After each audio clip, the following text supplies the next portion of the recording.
Film dibuka dengan memperlihatkan berita kasus pembunuhan di Redondo Beach atau Pantai Redondo di Los Angeles, Amerika Serikat.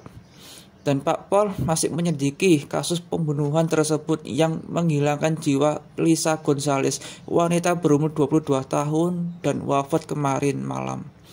Reporter juga menanyai kepada petugas yang memiliki tanda-tanda dari si pembunuh berantai yang mereka sebut sebagai The Window Killer.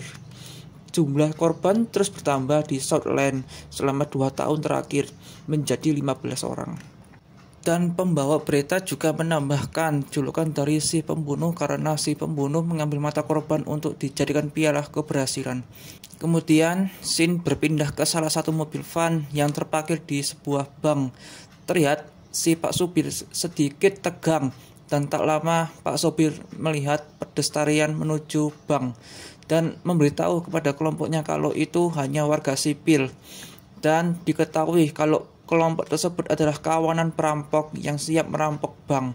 Pak Supir terus memperhatikan gerak-gerik si Pak Pedes dan tiba-tiba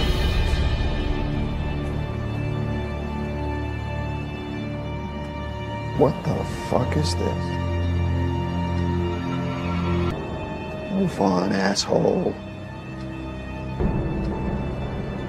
diliatin dong, ih serem. Kemudian si Pak Pedes memasuki bank dengan menekan tombol yang tersedia di situ, dan Pak Supir memberitahu kelompoknya mereka aman. Scene pindah ke Pak Pedes yang memasuki bank yang ternyata bank tersebut sedang close atau tutup. Saat Pak Pedes masuk, langsung disambut Pak Nasab atau Pak Nasabah. Can I help you, sir? I'm here to make a deposit.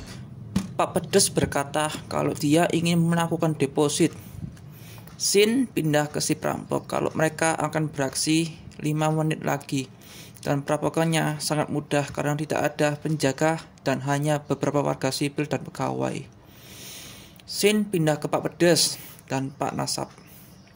Pak Nasab takut jika tidak menerima deposit dan Pak Nasab menambahkan kalau mereka sedang duduk. Pak Nasab bertanya kepada si Pak Pedes, apakah mendapatkan surat dari kami? Dan Pak Pedes menjawab, aku tidak menerima email. Setelah panjang lebar, Pak Pedes ingin mengambil barang-barangnya. Do you have ID?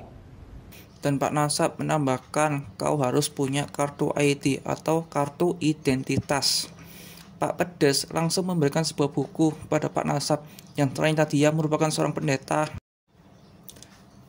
Lalu Pak Nasab memperbolehkannya masuk. Scene si perampok yang siap beraksi 5 menit lagi memasuki bank. Mereka memakai topeng demi menjaga identitas mereka agar tidak ketahuan. Kembali kepada si Pak Pedes yang mengobrol dengan si Pak Nasab. Tak lama dari pintu keluar nenek yang bernama Waxman dan juga manusia atau orang kali ya. Nenek bilang kalau dia punya rekening di bank selama 50 tahun lamanya. Man, I have had an account here for 50 years. Pak orang tadi kita sebut sebagai Pak Bos menyeru nenek duduk lalu menuju Pak Nasab dan diketahui kalau Pak Nasab bernama Denny yang disebut Denny. Iya Denny. Pak Bos bilang pada Pak Pedes kalau dia harus menunggu giliran sesuai prosedur yang ada. Tak lama kemudian Pak Pedes nyamperin si cewek yang membuat Denny dan Pak Bos heran, bukannya naksir atau nembak tapi tiba-tiba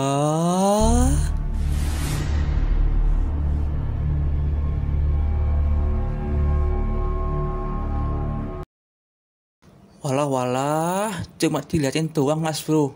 Kasian kan si cewek jadi ketakutan. Dan si cewek memperbolehkan si Pak Pedes masuk karena dia saking takutnya dengan Pak Pedes. Tak lama Denny mempersilahkan Pak Pedes masuk terlebih dahulu dan meninggalkan si cewek. Scene pindah ke si perampok yang akhirnya mereka beraksi menuju bank dengan slow motion ala Matrix.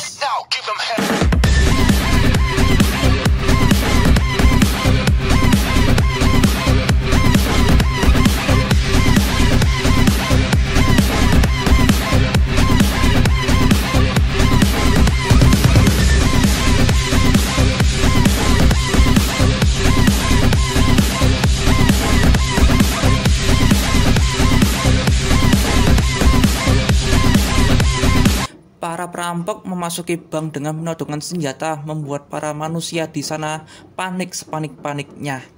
Dan terlihat si cewek tadi cepat-cepat menyembunyikan iPhone-nya agar tidak disita.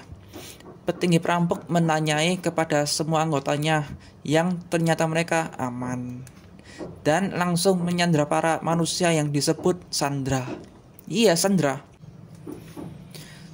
Petinggi perampok menyuruh salah satu anggotanya mengikat para gadis muda maupun tua, lalu mengecek apakah mereka membawa iPhone atau tidak. Dan anggota lainnya lagi bilang ke si petinggi kalau di bank hanya ada warga sipil dan nasabah, tidak ada penjaga pun. Scene kembali kepada Pak Pedes dan Denny. Kemudian Pak Pedes ingin privasinya tetap terjaga karena ia bilang kepada Denny kalau semua barang-barangnya sangat privasi. Dan Denny tetap menjaga Pak Pedes sesuai prosedur yang ada. Stay here. Tak berserang lama, terdengar suara tembakan membuat Denny menuju keluar. Dan si Pak Pedes ternyata barang-barangnya adalah mata manusia dong. Pak Pedes langsung memasukkannya ke dalam tas miliknya satu persatu. Ih, serem. Scene pindah kepada Denny yang keluar. Terlihat para perampok langsung menodongnya dengan senjata mereka dari segala arah. Dan si petinggi perampok langsung mengenalinya kalau dia adalah Denny, karena mereka adalah saudara. Begitupun juga Denny, ia mengetahui si petinggi perampok kalau dia adalah Paul. Membuat para anggota lainnya heran. Denny dan Paul mereka bersaudara dari dulu dan sudah lama tidak berjumpa lagi selama bertahun-tahun lamanya. Dikarenakan mereka mengambil jalan yang berbeda, Denny menjadi nasabah dan Paul menjadi perampok. Tak lama anggotanya protes kepada Paul karena ia melepaskan topeng. Oleh karena itu, Paul memberitahu mereka kalau CCTV-nya sudah mati beberapa minggu yang lalu. Paul tidak ingin rencananya gagal, jadi semua harus kembali pada rencananya. Paul menyuruh satu anggotanya masuk ke dalam dan menyandra Pak Pedes, dan perampok lainnya menjaga lokasi. Kemudian para Sandra digiring menuju sebuah ruangan. Scene pindah ke Echo 3 yang memasuki ke dalam bank yang gelap dan mencari Pak Pedes tadi. Para Sandra yang digiring tadi disuruh duduk dan juga diinterogasi oleh para perampok. Oh, you think you're smart, don't you? Yeah, with your stupid fucking little tie and your stupid fucking hairdo. You're not. Scene Echo 3 alias si Tracy, ia bilang kepada Paul tidak menemukan ujung kehidupan pun. Dan Paul langsung menyuruh Tracy mengambil barangnya dan langsung pergi. Paul juga menanyai semua anggotanya lagi apakah mereka aman atau tidak. Tapi malah gini dong, Echo 3. Echo 6, status report. Echo 6, status report.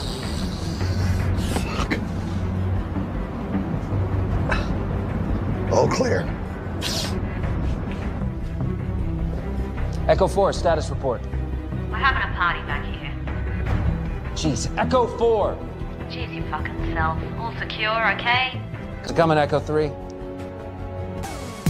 Echo 3, fucking status report now. Echo 3, status report. I listen to dumbass music. Echo 3, pick up your fucking radio. Helps her focus. Echo 3, fucking status report now. Echo 3, status report. Echo 3, can you hear me?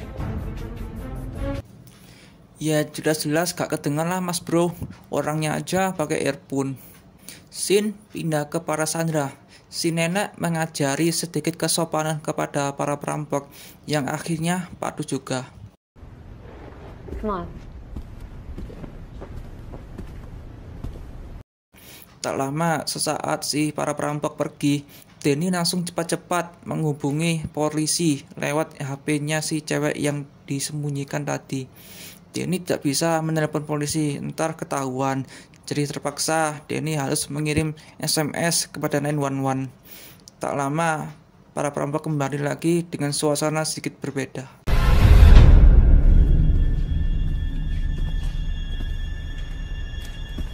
Scene pindah ke Bu Detektif yang sedang membeli jajanan. Tak lama dia terpanggil oleh operator dan langsung menghampiri mobilnya. Ia menerima panggilan tersebut, tapi ia tidak mengetahui ada bank di sana. Dan si operator memberitahunya karena itu adalah lemari besi penyimpanan. Bu Detektif mengiranya cuma panggilan palsu dari si pelapor. Dan tak lama, Bu Detektif langsung siap menuju TKP dan meninggalkan panganannya yang ia pesan tadi, membuat si penjual marah-marah. Scene pindah ke para perampok. Tracy berhasil membuka loker yang berisi uang yang sangat banyak dan langsung memasukkannya ke dalam tas. Lalu menghubungi Paul kalau dia sudah mendapatkan barangnya. I'm all done here. I got the stuff. About fucking time. Sesaat dia keluar, tiba-tiba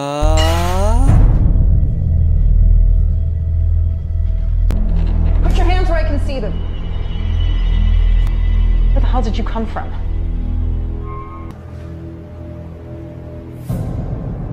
What the ya langsung ditikam dong oleh Pak Pedes yang telah berganti menjadi Pak Kopet. Tak lama Bu Detektif sampai di TKP dan satu mobil Pak Paul, membuat Pak supir tegang lagi dan langsung menghubungi Paul kalau situasinya memanas. Scene kembali ke si Tracy. Terlihat ia bergulat dengan Pak Kopet. Sangat sengit hingga akhirnya terlihat polisi datang. Paul langsung menyuruh anggotanya untuk bersembunyi dan dia berpura-pura menjadi karyawan di sana. Paul langsung berbincang-bincang dengan Bu Detektif kalau di sini tidak ada perampokan. Tapi tiba-tiba See? Hey, ya di selfie dong sama Bu Detektif buat kenang-kenangan lur. Sesaat Bu Detektif keluar, ia langsung curiga dengan Pak supir van yang ada di sana dan langsung disamperin. Scene pindah kepada Tracy yang kewalahan melawan Pak Kopet. Tracy langsung menembakkan pistolnya dengan skill noob PUBG, membuat suaranya terdengar sampai ke Bu Detektif. Seketika itu Pak supir langsung kabur menuju bank dan terjadi baku bedil.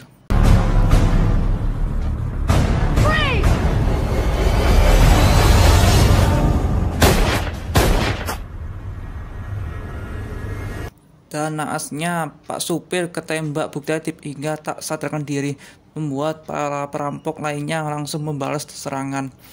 Paul langsung menolong si Pak supir untuk masuk ke dalam. Tak lama setelah itu battle pun berakhir dan Bu Detektif menyuruh Pak Paul berhenti tembakan karena di dalam ada Sandra. Paul dan kawan-kawannya langsung memberi pertolongan pertama kepada si Pak supir saat itu juga. Setelah itu, Scene pindah kepada Pak Kopet. Terlihat Tracy kewalahan dan perlahan mengembuskan nafas terakhirnya. Tiba-tiba, iya matanya dicuri dong. Buat kenang-kenangan mas bro. Semoga orang tua lu bangga deh. Kemudian Scene pindah ke Pak supir yang tengah dirawat. Dan kawannya Paul berkata kalau semuanya sudah berantakan dan tidak sesuai rencana sebelumnya. Lalu Paul melanjutkan perjalanannya kembali masuk ke dalam lemari besi penyimpanan untuk mengecek Tracy yang dari tadi tidak ada respon kepada Paul. Kemudian kawannya yang lain sedikit heran karena ada suara di ventilasi di atas. Tiba-tiba Stop it! Anggota Paul yang lainnya datang dan menceritakan kalau situasinya sedang kacau karena si Pak supir atau bisa disebut Rick tertembak oleh polisi. Setelah itu Biggs memiliki rencana yang hanya dia yang tahu dengan membawa tas rahasianya. Scene pindah ke Bu Detektif and the Gang. Kemudian Bu Detektif menyuruh Pak Paul untuk memeriksa perimeter agar bisa disergap secara diam-diam. Tak lama Bu Detektif penasaran dengan foto selfie Paul dan ingin segera mencari tahu siapa dia sebenarnya. Lalu menghubungi operator agar menyelidiki foto pria tersebut. Scene pindah ke Biggs yang ternyata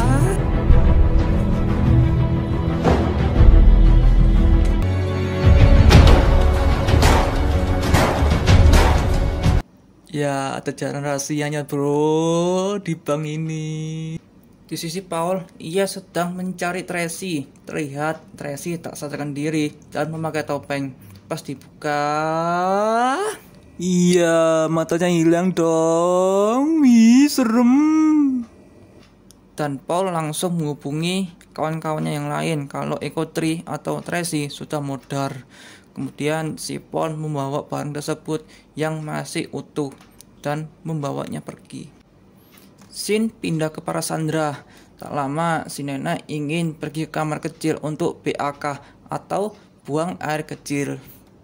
Dan terpaksa Ellie membawanya ke kamar kecil dan si bos memberitahunya lokasi WC.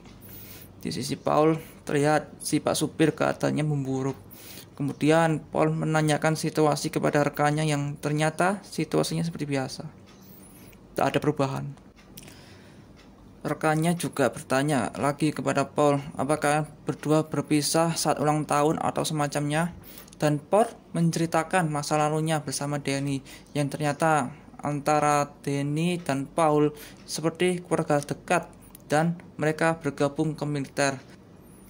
Dan Paul menambahkan kalau Danny dia selalu lebih baik daripada Paul di semua bidang, sehingga Danny masuk Rangers, semacam pangkatnya di sana ya guys ya.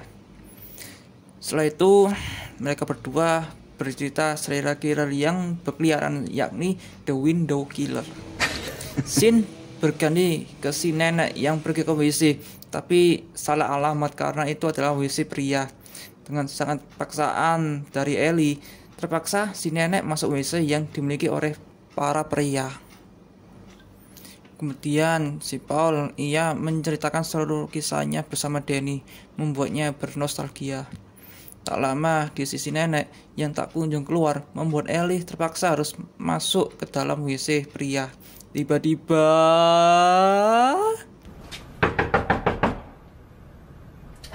I'm coming in.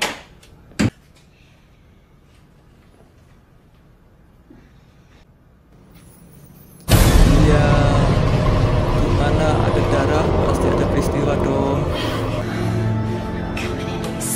Bitch.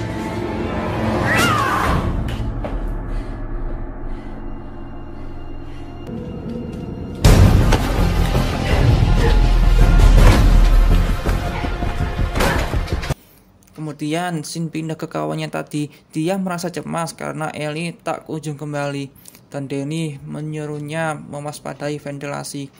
Tak lama pasukan Pak Paul berdatangan memasuki bank, membuat Paul panik. Kemudian Paul menghubungi rekannya Biggs yang selesai menjebol dinding, yang ternyata di dalamnya ada lift untuk jalan keluar mereka. Di sisi luar bank, pasukan Pak Paul bersiaga menghadapi ronde kedua, dan detektif menghampiri rekannya dan diketahui kalau foto Paul tadi telah tersebar, membuat kantor pusat bersemangat dan juga pihak FBI sangat tertarik kepada si Paul. Di sisi Paul, dia sangat panik dan kawannya menghubungi Paul dan melaporkan kalau Ellie hilang dan tak kunjung kembali saat mengantarkan si nenek ke WC tadi. Di sisi Detective and the Gang, dia dipanggil oleh salah satu rekannya dan menyuruhnya masuk ke mobil van yang ternyata mereka berupaya menyadap radio dari para perampok, yaitu walkie-talkie. Mereka mulai mendengarkan percakapan Paul dan diketahuilah Paul and the Gang juga berupaya ingin menghabisi si Pak Kopet, membuat si detektif terkejut karena ada pembunuh berantai di dalamnya. Di sisi Paul, tak berselang lama, si Paul memutuskan keluar bank untuk berbicara kepada detektif, dan si Paul meminta permintaan kepada si detektif untuk memberinya satu bis sekolah dan medis atau dokter untuk anak buahnya si Paul, yaitu Rick atau Pak Supir tadi lo guys. Detektif menambahkan, apa yang terjadi jika tidak kami penuhi? Paul menjawab, maka kami akan mulai menembaki para sandera.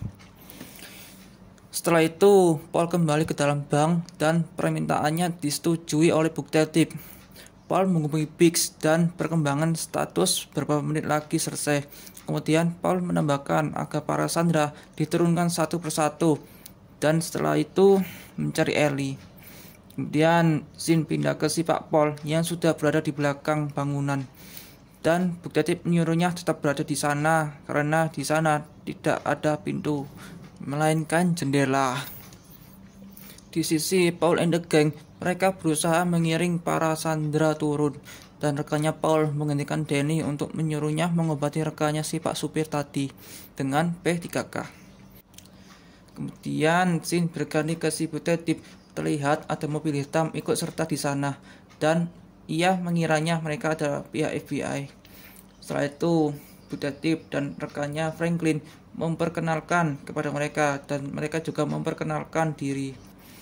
Bu Detektif bertanya kepada mereka kalau itu bukan protokol SWAT, dan para aparat random menjawab, "Kami bukan SWAT," dan diketahui kalau mereka adalah DOD.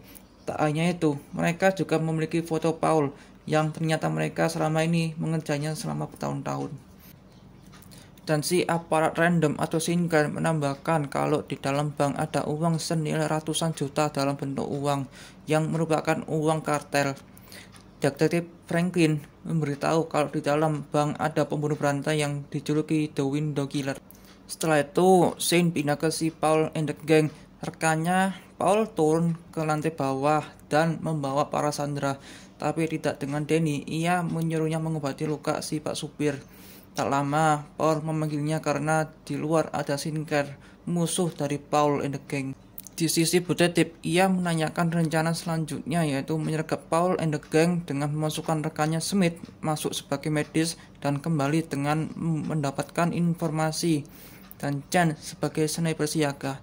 Bu Detektif memberi segala pertanyaan kepada aparat random, tapi mereka tetap tidak percaya jika ada pembunuh dan sandera. Lalu Bu Detektif ingin masuk ke dalam bersama mereka dengan memakai rompi anti peluru. Scene pindah ke si Paul and the gang. Terlihat si Danny mulai melakukan pengobatan sementara. Tak berselang lama, datanglah petugas medis membuat Paul and the gang waspada. Saat petugas masuk, ia langsung ditahan, dan ia mengaku sebagai medis, dan Paul tak percaya dan langsung menyanderanya saat itu juga. Karena Paul mengetahui kalau dia adalah anak buah Sinclair. Setelah beberapa saat, rekannya si Paul and the gang menyerahkan para sandera kepada polisi, termasuk si Pak supir tadi, dan permintaan pun selesai. Team 2, go get him. Everyone else cover. Di sisi Biggs, ia berhasil menyalakan generator hingga berfungsi kembali. Di sisi Pak Paul, ia akhirnya mendapatkan perintah dari Bu Detektif untuk memasuki bank lewat jendela itu. Di sisi EJ, ia membawa petugas tadi memasuki ruang sandera dan menyanderanya di tempat itu. Kemudian di sisi anak buah Sinclair, yaitu Pak Chen, ia menyiapkan sniper miliknya agar bisa membunuh anak buah Paul dan menghubungi Sinclair untuk memberitahunya jika sudah siap. EJ yang tengah menyandera petugas tadi tiba-tiba dikejutkan dari ventilasi yang ternyata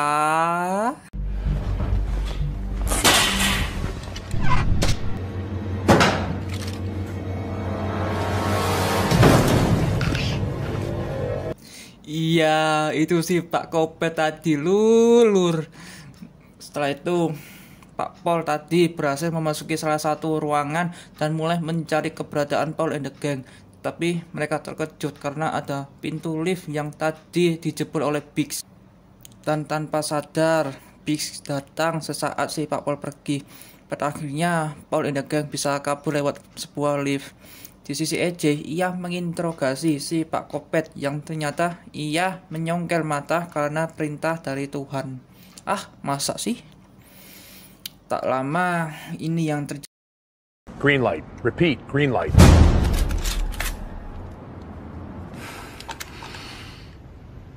Say hello to Tracy for me.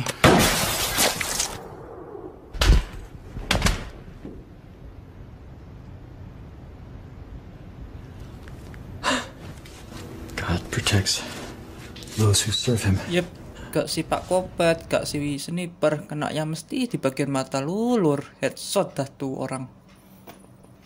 Pada akhirnya, Sinclair and the gang dan Bu Detektif bisa memasuki bank dengan santuy. Di sisi Pak Kopet, Hal tersebut membuat si Pak Kopet bisa mencongkel mata lagi. Kemudian Sin kembali ke Sinclair and the Gang. Mereka memasuki bank dan mulai battle dengan Paul and the Gang. Tapi naas, rekannya si Paul modal duluan. Fuck you.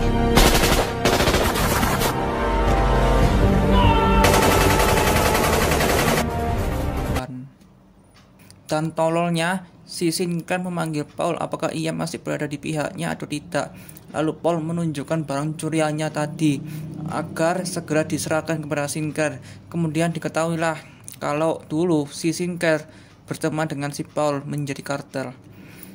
Tak lama si Bugdadip menodongkan pistol ke arah Sinclair untuk ditangkap. Dan Paul memberitahu kalau mereka adalah kartel, membuat si Bugdadip merasa terhianati. Sin pindah ke si Pak Kopet yang ternyata sudah melakukan pencokelan. Tak lama si Biggs datang dan terkejut. Lalu tiba-tiba What did you say? Run.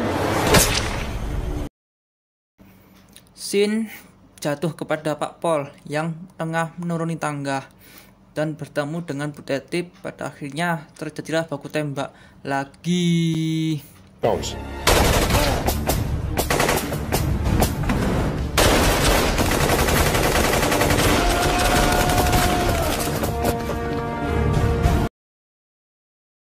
Dan si Paul berhasil mengalahkan salah satu anak buah Sinclair. Si bos yang tadinya culun menjadi nekat melawan Sinclair dengan senjata M16. Tapi nihil, ia tewas dengan tanpa keluarga.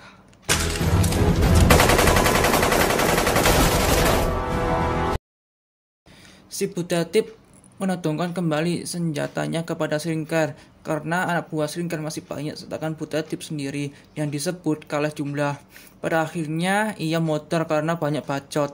Si Sinclair memanggil si Paul untuk menyerah, dan si Sinclair langsung mengetahui kalau di bank tersebut terdapat lift rahasia. Dan Paul terkejut karena si Sinclair telah mengetahui lewat rancangan pembangunan. Setelah beberapa saat, Sinclair dengan murkanya menembak Paul hingga modar. Kemudian mereka mengambil barang yang telah dicuri oleh Paul and the Gang. Tiba-tiba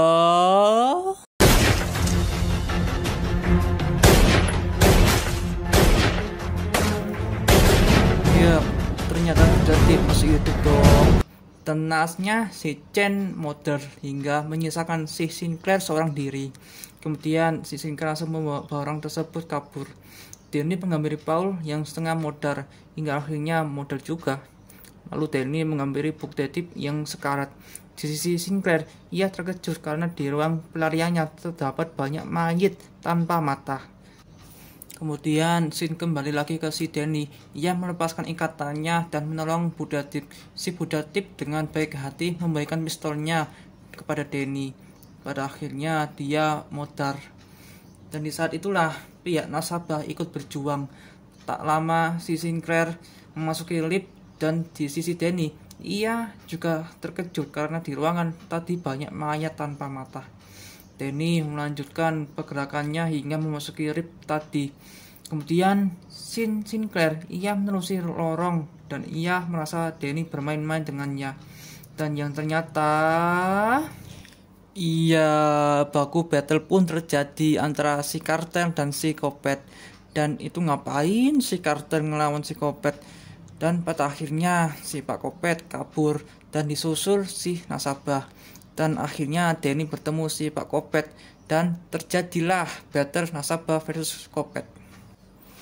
Pada akhirnya battle pun dimenangkan si Danny. Kemudian si Danny melanjutkan langkahnya mengikuti si Sinclair, yang akhirnya mereka bertemu dan saling todong-menodong dan banyak bacot. Akhirnya kita berada di babak akhir dan pada akhirnya dimenangkan oleh pihak nasabah.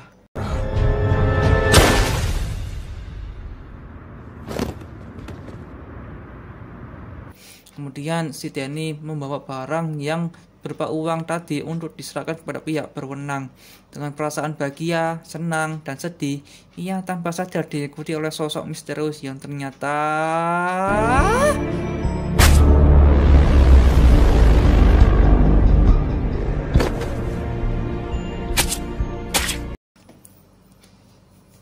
Yap, ending yang membagongkan. Oke guys, itu tadi alur cerita film yang bertema perampokan. Sampai jumpa lagi di video kita lainnya.